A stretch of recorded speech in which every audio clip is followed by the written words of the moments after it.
आज हम लोग सुपर टेट के मैथ्स के सिलेबस को समझेंगे।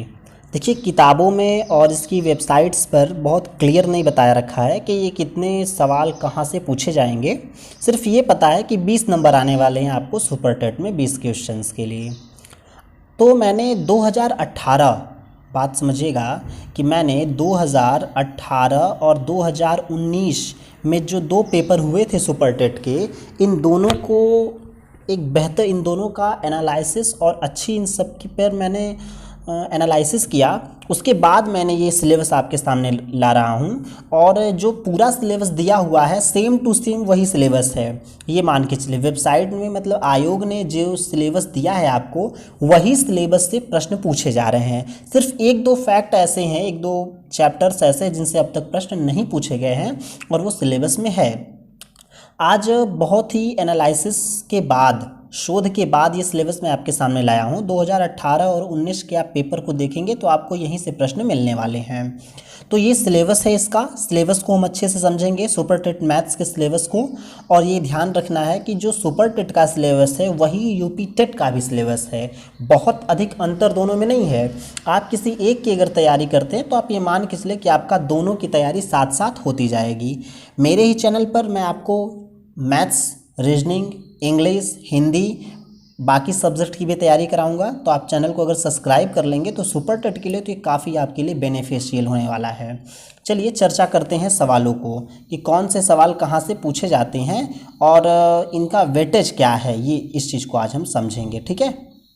चलिए देखिए, मैथ्स में जो पहला महत्वपूर्ण चैप्टर है, ठीक है, वो है प्रतिशत और लाभ हानि। ये दो अलग अलग चैप्टर हैं, मैंने एक ही में डिनोट किया है, प्रतिशत और लाभ हानि। आपको पहले मैं प्रतिशत पढ़ा दूंगा, उसके बाद फिर मैं आपको लाभ हानि पढ़ा दूंगा। ध्यान देना है कि 3 से 4 क्वेश्चन आपको यहाँ से मिलने वाले हैं। समझ में आ रही बात? 3 से 4 नंबर या 3 से 4 क्वेश्चन। 2 क्वेश्चन प्रतिशत से, 2 क्वेश्चन लाभ और हानि से। हो सकता है एक भी प्रतिशत से हो या एक लाभ हानि से हो। मतलब ये मान चलिए कि 3 से 4 क्वेश्चन आपको लाभ या हानि से होने वाले हैं, ठीक है।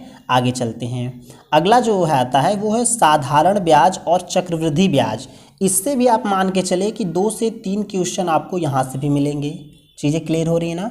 2 से 3 क्वेश्चन आपको लाभ और हानि, मतलब साधारण ब्याज और चक्रवृद्धि ब्याज, ये भी 2 अलग अलग चैप्टर हैं, इनसे आपको मिलने वाले हैं। तो ये दूसरा चैप्टर हो गया। तीसरा आते हैं एलसीएम और एचसीएफ से, ठीक है। एलसीएम और एचसीएफ से, इससे 1 से 2 प्रश्न आपको मिलेंगे एलसीएम और एचसीएफ से, ठीक है। चलिए अनुपात की बात करते हैं। अनुपात से आप 1 क्वेश्चन मान कर चलिए, 1 क्वेश्चन पूछे भी जाए हैं। हालांकि अब तक तो अनुपात पे आयोग का फोकस नहीं रहा है, लेकिन सिलेबस में है तो हमें पढ़ना पड़ेगा। और 1 क्वेश्चन आप मान के चलिए कि अगर बनेगा भी तो इससे 1 सवाल ही आपको बनने वाला है। तो चीज़ें क्लियर हो रही हैं। चलिए आगे की ओर चलते हैं। गुणनखंड और ये बीजगणित का है। देखिए, आपने देखा होगा गुणनखंड बीजगणित से बड़े अच्छे अच्छे प्रश्न बना के पूछे जाते हैं। नॉर्मल गुणनखंड नहीं पूछे जा रहे हैं। जो 2019 का पेपर था, मैं बता रहा हूँ ना कि 2019 के पेपर में जो गुणनखंड पूछे गए थे वो काफ़ी अच्छे प्रश्न थे। आसान प्रश्न वो नहीं थे, आप उन्हें आसान की कैटेगरी में नहीं रख सकते हैं ना। तो गुणनखंड से आपसे ये 2 प्रश्न पूछे जाएंगे, एक साधारण होगा और एक डिफिकल्ट होगा। अगला है सामान्य बीजगणित। अब देखिए, सामान्य बीजगणित की अगर हम बात करते हैं तो सामान्य बीजगणित में किस तरह के प्रश्न पूछे जाएंगे इसको आपको समझना है। इसमें x के मान को निकालने के लिए आपसे पूछा जाएगा। जैसे मैं अगर आपको बात बताऊं, जैसे आपने एक प्रश्न ऐसे देखा होगा कि आपको ऐसे सवाल मिलते हैं ना, बराबर फाइंड आउट आपको करना होता है। कुछ मान दिया रहेगा और कुछ का मान आपको निकालना होगा। तो जो ऐसे प्रश्न आते हैं उसे ही मैंने एक बार कहा है कि साधारण बीजगणित। आपको इन प्रश्नों को बहुत लगाना है क्योंकि इनसे जरूर 1 से 2 प्रश्न आपको मिलेगा ही मिलेगा। यूपी टेट और सी टेट दोनों की, सुपर टेट, सी टेट की बात नहीं कर रहा हूँ, ये दोनों की मैं आपको बात कर रहा हूँ। चीज़ें क्लियर हो रही ना? चलिए, आपने 6 चीज़ों देखा, प्रतिशत, लाभ हानि, साधारण ब्याज, चक्रवृद्धि ब्याज, एलसीएम एचसीएफ, अनुपात समानुपात, गुणनखंड और सामान्य बीजगणित। आगे चलते हैं।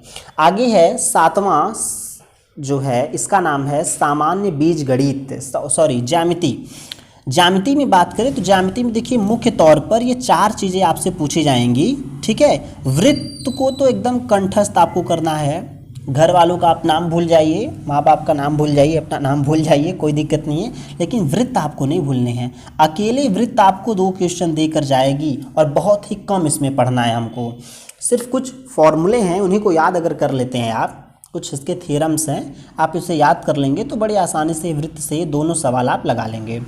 इन दोनों सवालों में एंगल निकालना भी आपसे पूछा जा सकता है और आपको क्या नाम कोई दूरी मापने के लिए भी दिया जा सकता है। ठीक है, तो ज्यामिति में आपको क्या पढ़ना है, वृत्त, बहुत ही केयर करते हुए।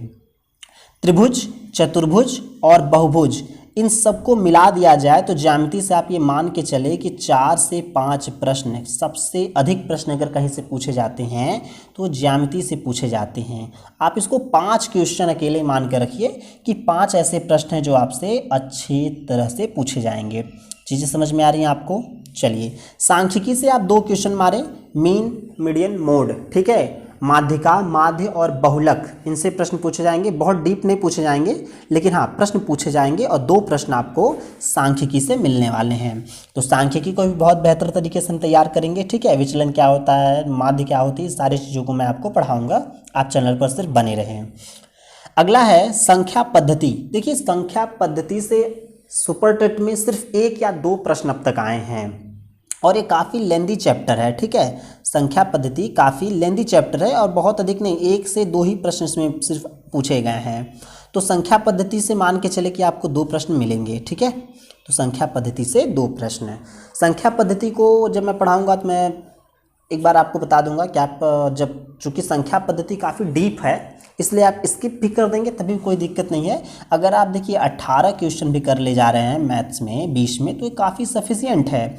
20/20 उनके लिए मैं कहूँगा जिनकी मैथ्स ठीक ठाक है, जिनकी मैथ्स थोड़ी वीक है उनको ये मान के चलिए कि 16 से 18 क्वेश्चन तो करने ही करने हैं मैथ्स में। 16 से 18 क्वेश्चन उनको करने ही करने हैं मैथ्स में। क्लियर है चीज़ें? तो ये आप लोगों ने सिलेबस देख लिया होगा कि सिलेबस में क्या है चीज़ें।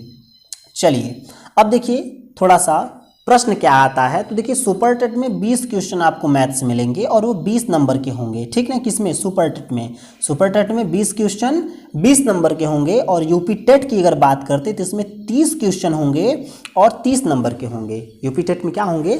30 क्वेश्चन 30 मिनट के होंगे। तो बातें आपको समझ में आ रही ना? सुपर टेट में 20 क्वेश्चन 20 नंबर के, यूपी टेट में 30 क्वेश्चन 30 नंबर के मिलेंगे। तो आप बात यहाँ पे समझ रहे होंगे सिलेबस के अकॉर्डिंग। चलिए, हम लोगों ने सिलेबस को समझ लिया और कहाँ से कितने प्रश्न आते हैं इसको हम लोगों ने समझ लिया है। अब कुछ लोग किताबों के बारे में पूछते हैं कि कौन सी ऐसी किताब है जो बेहतर होगी। तो आप अगर मेरे चैनल पर बने हुए हैं तो मैं आपको सवालों के कंसेप्ट को समझाते हुए भी हर टाइप के 5 से 6 क्वेश्चन लगवा दूंगा और उसको आप नोट्स में बना लेंगे तो फिर उससे बेहतर किताब कोई आपको मिलेगी नहीं। लेकिन अगर आपको किताबों की जानकारी है तो एक अच्छी किताब है, उसके बारे में आप जान लीजिए। ये देखिए है, किताब का नाम है प्राथमिक अंकगणित, ये लूसेंट पब्लिकेशन की है। ठीक है, ये लूसेंट पब्लिकेशन की प्राथमिक अंकगणित। नाम, लेखक का नाम क्या है? रमेश कुमार। इस किताब को आप खरीद सकते हैं, मार्केट में 130 से 140 रुपये के आसपास से मिलेगी। और यूपी की जो भी वैकेंसीज़ हैं, समझिएगा बात, यूपी की जो भी वैकेंसीज़ है जिनमें मैथ्स पूछे जाते हैं उनके लिए ये किताब रामबाण है।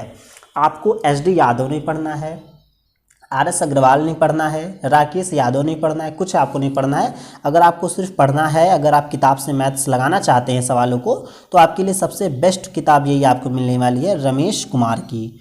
ठीक है, तो ये किताबों के बारे में हो गई। तो आपको मेरे चैनल के साथ बने रहना है। अगर आप यूपी टेट, यूपी सीटेट या यूपी सुपर टेट की अगर आप तैयारी कर रहे हैं, आप मेरे साथ बने रहिए। आप देखेंगे कि मैथ्स ही नहीं, सारे सब्जेक्ट में आपका मुकाबला आप दूसरों की जगह से बेहतर अपने आप को महसूस करेंगे। तो मैं उम्मीद करता हूँ कि पूरा सिलेबस आपको समझ में आया होगा, किताब भी आपको समझ में आई होगी। इसी के साथ आप चैनल को सब्सक्राइब कर लें और जो आपके परिजन हैं जो इस क्षेत्र में लगे हुए हैं, आप उन्हें भी वीडियो शेयर कर दें जिनसे कि उनका भी फ़ायदा हो सके। मिलते हैं किसी और वीडियो में, तब तक के लिए धन्यवाद।